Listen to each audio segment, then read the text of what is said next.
जय हिंद बच्चों, कैसे हैं आप सभी लोग? आशा करता हूँ आप सभी लोग अच्छे होंगे, स्वस्थ होंगे और अपने एग्जाम की मन लगा कर के तैयारी कर रहे होंगे। आज के इस वीडियो में आपको Allahabad high court stenographer grade 3 के लिए आपको ये लगातार मैं प्रैक्टिस सेट करवा रहा हूँ जो आपके एग्जाम के लिए सबसे ज़्यादा महत्वपूर्ण। आज का ये मॉडल प्रैक्टिस सेट नंबर अपना दूसरा है। इससे पहले मैं एक अपलोड कर चुका हूँ। अभी तक अगर आपने वो नहीं देखा है तो प्लीज आप वो जा करके जरूर देख लीजिएगा। वीडियो पसंद आए तो वीडियो को लाइक और चैनल को सब्सक्राइब करना न भूलें। इस मॉडल सेट नंबर 2 में मैं आपको जीके जीएस और हिंदी के 50 अति महत्वपूर्ण प्रश्न करा दूंगा जो आपके एग्जाम के लिए सबसे ज्यादा महत्वपूर्ण। तो चलिए फिर शुरू करते हैं। तो पहला प्रश्न आ जाता है आपके सामने कि एमनेस्टी इंटरनेशनल का मुख्यालय डॉट डॉट में स्थित है। तो बताओ कहाँ पर स्थित है? तो एमनेस्टी इंटरनेशनल का जो मुख्यालय है वो लंदन में स्थित है। यानी जितने भी लोग हैं एक का दूसरा ऑप्शन दे रहे हैं उनका राइट आंसर हो जाएगा। दूसरा प्रश्न आ जाता है आपके सामने कि निम्नलिखित में से कौन सा कथन सही है? चलिएगा इनमें से देखते हैं कौन सा कथन सही है। इसके मैं आपको विकल्प भी दिखा देता हूँ। वर्धमान महावीर जैन धर्म के 23वें तीर्थंकर हैं? बिल्कुल नहीं है। बुद्ध ने शिक्षा दी कि कर्म का हमारे जीवन पर कोई प्रभाव नहीं पड़ता? बिल्कुल गलत। यानी ना ही एक और ना ही दो, ये दोनों बिल्कुल सही नहीं है। तीसरा ऑप्शन राइट आंसर हो जाएगा। चलिएगा तीसरा प्रश्न है आपके सामने कि प्राकृतिक स्रोत अम्ल का कौन सा युग्म सही है? इमली, ऑक्सैलिक अम्ल और डाई लैक्टिक अम्ल। तो बताओ इनमें से कौन सा सही है? तो केवल दूसरा सही है, जबकि इमली में टैट्रिक टैट्रिक अम्ल होता है। ठीक है, तो आंसर राइट हो जाएगा 3 का पहला ऑप्शन। चलिएगा चौथा प्रश्न है आपके सामने कि कार्बन कार्बन काल निर्धारण का क्या अर्थ है? बताओ इसका क्या अर्थ है? ऑप्शन आप लोग देख लीजिएगा पहले चारों। तो बहुत पुरानी वस्तुओं में कार्बन के विभिन्न रूपों की मात्रा को माप कर उनकी आयु की गणना करने की विधि। यानी तीसरा ऑप्शन 4 का राइट आंसर हो जाएगा। चलिएगा अगला प्रश्न है, प्रश्न संख्या 5 है, खुदाई खिदमतगार संगठन के संस्थापक कौन थे? बताओ कौन थे? तो खुदाई खिदमतगार संगठन के जो संस्थापक थे वो थे खान अब्दुल गफ्फार खान। 5 का चौथा ऑप्शन राइट आंसर हो जाएगा। अगला प्रश्न है प्रश्न संख्या 6 आपके सामने कि आगरा का किला डॉट डॉट द्वारा बनवाया गया था। तो किसके द्वारा ये आगरा का किला बनवाया गया? तो अकबर ने आगरा का किला बनवाया था। 6 का तीसरा ऑप्शन राइट आंसर हो जाएगा। सातवां प्रश्न आ जाता है कि निम्नलिखित में से कौन सा कथन सही है? तो बताओ इनमें से कौन सा कथन है वो सही है? प्रतिभूति लेन देन का एक प्रकार का प्रत्यक्ष कर है? बिल्कुल सही है। मूल वर्धित कर एक प्रकार का अप्रत्यक्ष कर है? बिल्कुल गलत है। यानी केवल एक सही है, यानी दूसरा ऑप्शन राइट आंसर हो जाएगा।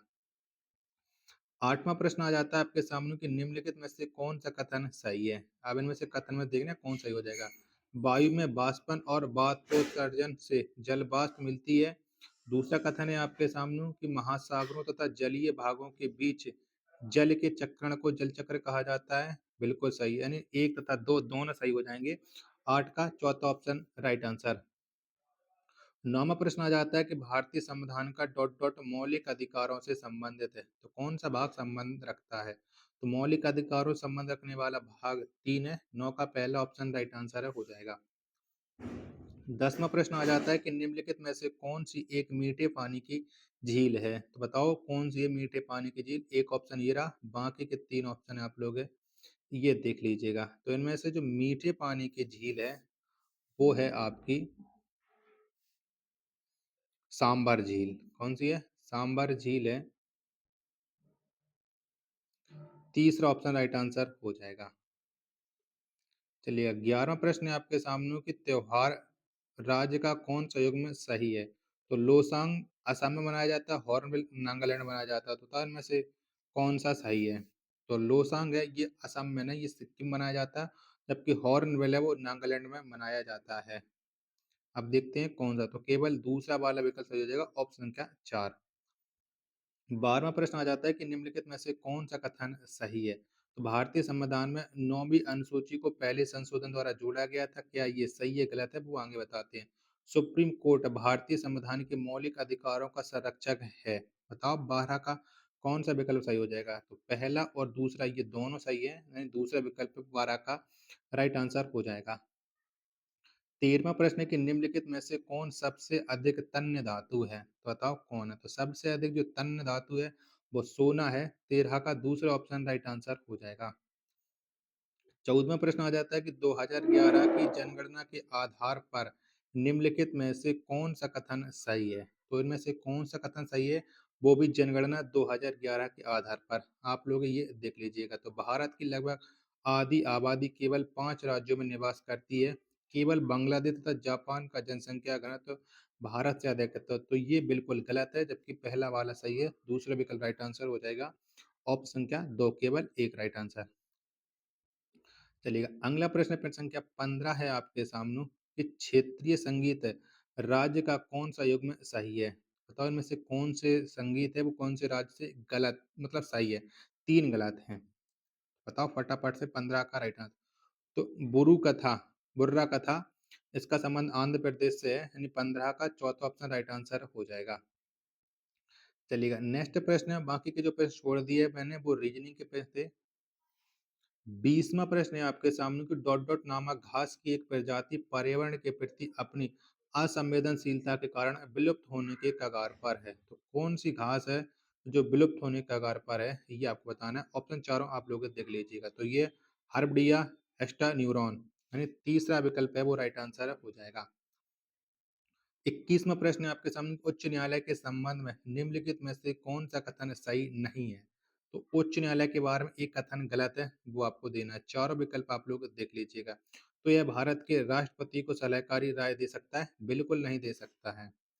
21 का चौथा ऑप्शन है राइट आंसर हो जाएगा। चलिएगा, 22वां प्रश्न है आपके सामने कि बक्सर का यह युद्ध हेक्टर मुनरो के नेतृत्व वाली ब्रिटिश ईस्ट इंडिया कंपनी की कमान के अधीन सेनाओं और डॉट डॉट की संयुक्त सेनाओं के बीच हुआ। तो बताओ किस किस के बीच में हुए बक्सर का युद्ध हुआ था? 22 का राइट आंसर। चारों ऑप्शन आपकी स्क्रीन पर शो रहे हैं। तो मीर कासिम मुगल बादशाह आलम और अवध के सुरजउद्दौला के बीच में बक्सर का युद्ध हुआ था। 22 का दूसरा ऑप्शन राइट आंसर हो जाएगा। 23वां प्रश्न है आपके सामने कि ट्रॉफी कप खेल का कौन सा युग्म सही है? तो आगा खां कप का संबंध हॉकी से बिल्कुल सही है। बिज्जी ट्रॉफी का संबंध है वो क्रिकेट से, ये भी सही है, यानी 1 तथा 2 दोनों सही हो जाएंगे। 23 का दूसरा ऑप्शन राइट आंसर। अगला प्रश्न है प्रश्न संख्या 24 है। निम्नलिखित में से कौन सा राज्य भारत में मैगजीन का सबसे बड़ा उत्पादक है? तो बताओ कौन सा है? तो उड़ीसा राज्य ये सबसे बड़ा मैगजीन उत्पादक राज्य है। 24 का चौथा ऑप्शन राइट आंसर हो जाएगा। चलिएगा, अगला प्रश्न है आपके सामने प्रश्न संख्या ये 25 है कि इसके आगमन के समय सामान्य वर्षा अचानक बढ़ जाती है और लगातार कई दिनों तक जारी रहती है। इसे मानसून के डॉट डॉट रूप से जाना जाता है और इसे मानसून पूर्व वर्षा से अलग किया जा सकता है। बताओ इसे कौन से मानसून के रूप में जाना जाता है? 25 का आंसर आपको देना है। तो इसे फटना के रूप में जाना जाता है। 25 का दूसरा ऑप्शन देने वाले सभी लोगों का करेक्ट आंसर हो जाएगा। चलिएगा, अगला प्रश्न प्रश्न संख्या 26 आ जाता है कि दिए गए वाक्य में उपयुक्त विराम चिन्ह का चयन कीजिएगा। आज एमए परीक्षा के नतीजे आ गए। बताओ यहाँ पर कौन से विराम चिन्ह का प्रयोग करेंगे? 26 का राइट आंसर। तो यहाँ पर जो कॉमा इसका विराम चिन्ह का प्रयोग करेंगे। पहला ऑप्शन राइट आंसर हो जाएगा। 27वां प्रश्न आ जाता है कि निम्नलिखित वाक्यों में से सरल वाक्य का चयन कीजिएगा। तो यहाँ पर सरल वाक्य देखना, चारों ऑप्शन आपकी स्क्रीन पर शो रहा है। तो वह व्यक्ति दूसरों को भी अपनी तरह समझता है, ये एक सरल वाक्य है। दूसरा ऑप्शन राइट आंसर है हो जाएगा। 28वां प्रश्न है कि दिए गए वाक्य में उपयुक्त विराम चिन्ह का चयन कीजिएगा। चलो चलते हैं मैंने कहा। तो यहाँ पर कौन से विराम चिन्ह का प्रयोग किया गया है? तो यहाँ पर ये इन्वर्टेड कॉमा विराम चिन्ह का प्रयोग किया जाएगा। पहला ऑप्शन राइट आंसर हो जाएगा। 29वां प्रश्न आ जाता है कि दिए गए वाक्य में विशेषण ज्ञात कीजिएगा। थोड़ी सी नमकीन खरीद लाओ। तो यहाँ पर कौन से विशेषण का प्रयोग किया जाएगा? तो यहाँ पर अनिश्चित परिणामवाचक विशेषण का प्रयोग किया जाएगा। 29 का दूसरा ऑप्शन राइट आंसर हो जाएगा। 30वां प्रश्न है आपके सामने कि दिए गए शब्द युग्म का सही शब्द युग्म ज्ञात कीजिएगा। अशोच और असोच। तो बताओ इसमें कौन सा सही है? 30 का राइट आंसर। तो इस वाले का तो हो जाएगा बिना सोच के, और इस वाले का हो जाएगा अशुद्ध। 30 का पहला ऑप्शन करेक्ट आंसर हो जाएगा। चलिए अगला प्रश्न है प्रश्न संख्या 31 है आपके सामने कि दिए गए शब्द युग्म का सही शब्द युग्म ज्ञात कीजिए संग और संग बताओ इसका कौन सा सही हो जाएगा 31 का राइट आंसर। तो आगे वाला संग इसका अर्थ होता है साथ और पीछे वाला संग इसका अर्थ होता है समति 31 का दूसरा ऑप्शन राइट आंसर। 32वां प्रश्न है कि दिए गए शब्द का प्रत्यय ज्ञात कीजिएगा मनोती। मनोती में कौन सा प्रत्यय लगा हुआ है तो इसमें लगा हुआ है मनोती में ती प्रत्यय 32 का दूसरा ऑप्शन राइट आंसर हो जाएगा। 33वां प्रश्न है कि निम्नलिखित वाक्यों में से संयुक्त वाक्य ज्ञात कीजिएगा तो बताओ इनमें से कौन सा है जो संयुक्त वाक्य है 33 का राइट आंसर। तो वह तुम्हें नहीं जानता और तुम कौन हो तो ये एक संयुक्त वाक्य है पहला ऑप्शन राइट आंसर हो जाएगा प्रश्न संख्या 33 का। 34वां प्रश्न है आपके सामने कि दिए गए शब्दों का समास ज्ञात कीजिएगा तो यथाशक्ति का समास कौन होता है। यथाशक्ति में समास होता है अव्ययी भाव समास 34 का पहला ऑप्शन राइट आंसर हो जाएगा। नेक्स्ट प्रश्न है प्रश्न संख्या 35 है आपके सामने कि निम्नलिखित वाक्य में रेखांकित भाग का वाक्यांश के लिए उचित शब्द का चयन कीजिएगा तो अपनी इच्छानुसार आचरण करने वाला तो इसके लिए एक शब्द क्या हो जाएगा तो इसके लिए हो जाएगा स्वेच्छाचारी 35 का दूसरा ऑप्शन राइट आंसर हो जाएगा। 36वां प्रश्न है कि निम्नलिखित प्रश्न में दिए गए चार विकल्पों में से उस विकल्प का चयन करें जो दिए गए मुहावरे के अर्थ को सर्वश्रेष्ठ रूप में व्यक्त करता है। तो जवानी जमा खर्च करना बता इसका राइट आंसर क्या हो जाएगा प्रश्न संख्या 36 का। तो केवल बात और कुछ नहीं यानी जितने भी लोग हैं, तीसरा ऑप्शन दे रहे हैं वो उसका राइट आंसर हो जाएगा। चलेगा अगला प्रश्न प्रश्न संख्या 37 है कि निम्नलिखित प्रश्न में दिए गए चार विकल्पों में से उस विकल्प का चयन करें जो दिए गए मुहावरे के अर्थ को सर्वश्रेष्ठ रूप में व्यक्त करता है। ईमान बगल में दबाना तो अतः इस मुहावरे का सही अर्थ क्या हो जाएगा प्रश्न संख्या 37 का। तो बेईमानी करना दूसरा ऑप्शन राइट आंसर हो जाएगा। 38वां प्रश्न है कि दिए गए वाक्य में उपयुक्त शब्द का चयन करके रिक्त स्थान की पूर्ति कीजिएगा। तो न्यायालय ने अपराधी की मुक्ति का डॉट डॉट दिया तो क्या देते हैं तो न्यायालय में अपराध की मुक्ति का आदेश दिया 38 का पहला ऑप्शन राइट आंसर हो जाएगा। 39वां प्रश्न है कि दिए गए वाक्य में उचित परसर का चयन करके रिक्त स्थान की पूर्ति कीजिएगा। Ravan dot dot Sita dot dot अपहरण कर लिया तो रावण ने किसका अपहरण किया था तो रावण ने सीता का अपहरण किया था 39 का चौथा ऑप्शन राइट आंसर हो जाएगा। 40वां प्रश्न की निम्नलिखित में से वर्तमान काल की पहचान कीजिएगा। मतलब वर्तमान काल देखना 40 का राइट आंसर कार चल रहा होता यह एक वर्तमान काल है 40 का पहला ऑप्शन करेक्ट आंसर हो जाएगा। वीडियो पसंद आ रही होगी तो प्लीज वीडियो को लाइक कमेंट और चैनल को सब्सक्राइब करना न भूलें। तो ये गद्यांश है जिसमें 41 से लेकर के 45 तक आपको आंसर देने हैं तो गद्यांश को आप वीडियो को पॉज करके पढ़ सकते हैं। मैं वीडियो धीरे धीरे चला दे रहा हूँ जिससे आप लोग आराम से वीडियो के साथ ही साथ आप गद्यांश को पढ़ लेना है और फिर अपने आंसर आप लोग मिलाते चलना। चलिएगा आप लोग आराम आराम से पढ़ते चलिएगा। चलिए अब मिलाते हैं उपरोक्त गद्यांश का शीर्षक होगा तो इस गद्यांश का जो शीर्षक है वो है नारी सशक्तिकरण। तीसरा ऑप्शन राइट आंसर हो जाएगा 41 का। 42वां प्रश्न है कि नारी को कौन सी संज्ञा दी गई थी तो नारी को कौन सी संज्ञा दी गई थी तो आपने पढ़ा होगा तो इसमें भोग्या की संज्ञा दी गई थी दूसरा ऑप्शन राइट आंसर हो जाएगा। 43वां प्रश्न है, कौन से काल में नारी को पुरुष से बढ़कर सम्मान मिलता है तो ये वैदिक काल में मिलता है 43 का दूसरा ऑप्शन राइट आंसर हो जाएगा।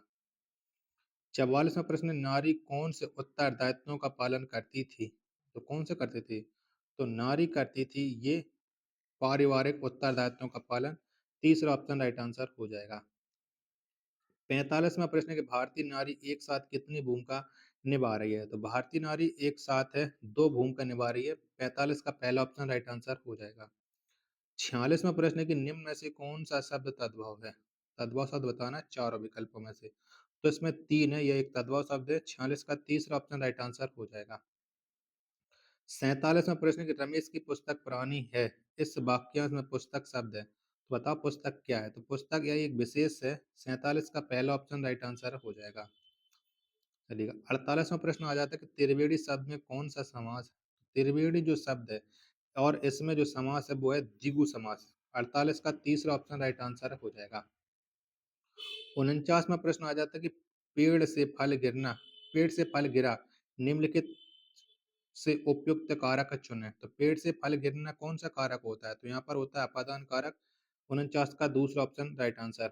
तो 50वां प्रश्न और अंतिम प्रश्न है, राम नाम अवलंबो बिनु परमात की आस, बरसत बारिद बूंद गई, चाहत चढ़न आकाश में कौन-सा अलंकार है? तो बताओ यहाँ पर कौन-से अलंकार का प्रयोग किया गया है? तो यहाँ पर उत्प्रेक्ष अलंकार का प्रयोग किया गया है। 50 का दूसरा ऑप्शन राइट आंसर हो जाएगा। आशा करता हूँ आपको वीडियो ज़रूर पसंद आई होगी, तो वीडियो को लाइक, कमेंट और चैनल को सब्सक्राइब करना ना भूलें।